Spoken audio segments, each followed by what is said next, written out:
Right now we get an opportunity to do something that we don't get to do very often, which is, talk to our customers. Although, we can't see you or we can't hear you, but we still have an opportunity to talk to you and interact with you. Question here from Jeffrey. We already talked about this a little bit, but I'm just going to address it. He may have just joined because I think it's really important, and a lot of people have this question, is tablets instead of a laptop as a primary computing system. And again, it depends on your need, but in my opinion, absolutely not. Just because, especially for college, I mean, do you really want to type, like a paper or something on a tablet? It's not fun. It's not a good experience. Doing emails here and there or something like that, it's perfectly fine. But when you have to sit down and actually work or do some research, it's really difficult to do that on a tablet. The experience is just not the same, and it's not as efficient as it is on a PC. When you got to write a 10-page paper, you're going to want a real keyboard. And here's the thing about a tablet. I think a tablet is beneficial for students. You can take it with you. You can read up on stuff anywhere. You can keep up on what assignments have been posted. So should a student get a tablet? Yes. But if a student has an option where they have a tight budget and they go, well, I can either get a tablet or I can get a laptop. Get a laptop. You're going to be really happy you did.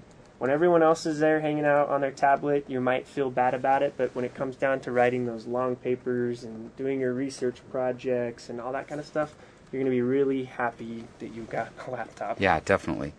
And then the last thing, should you bring your own printers? My answer is this, I really hate depending on other people or other things to get things done for me. And so, a lot of schools have computer labs where you can go down and print, or you can put nickels in and print, Yep. All kinds of stuff like that. But they're not always open. They're not always open, right? When you're working on a homework assignment and you need to print something off for the morning, maybe it's closed, or maybe they're out of ink, or whatever it is. This way you have a little bit of control over, your work and your assignments. Ivy actually has a pretty good question. It's a little more technical than we've been so far, and she asks, what does having a higher processor actually do? Yeah, it's a good question. I think if we we'll do high-level nerdy stuff really quick. So a lot of people know about components on a computer.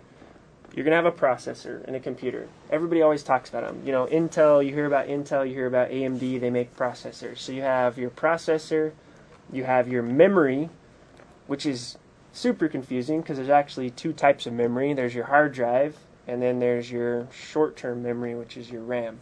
So if we kind of cover these bases really quick, your processor, just think of it as the brain of your computer. It does all the thinking, right? Your hard drive is going to be your long-term memory. It's not exactly fast memory, but it's where everything is stored. And then you have your RAM, which is really, it's really your short-term memory. It's not always, it doesn't stick around forever, but it's really fast. Mm-hmm. So, for example, with what she's talking about when she says, hey, if I pay for a faster processor, what does it really do? The processor is one of the main key components to your computer that you're really, what you buy is what you get. You're stuck with it because you can't really change it out later on a laptop. On a desktop, you could if you're a super nerd and you go home and build your own computers. But on a laptop, if you buy a computer with the processor, you're stuck with that processor. So you want to make sure you get one that is fast enough for what you're doing. Well, and not even for what you're doing right now. Yeah. What you're going to do when you spend money on a computer, you spend $600, $700, $800, whatever it is. It's an investment, right?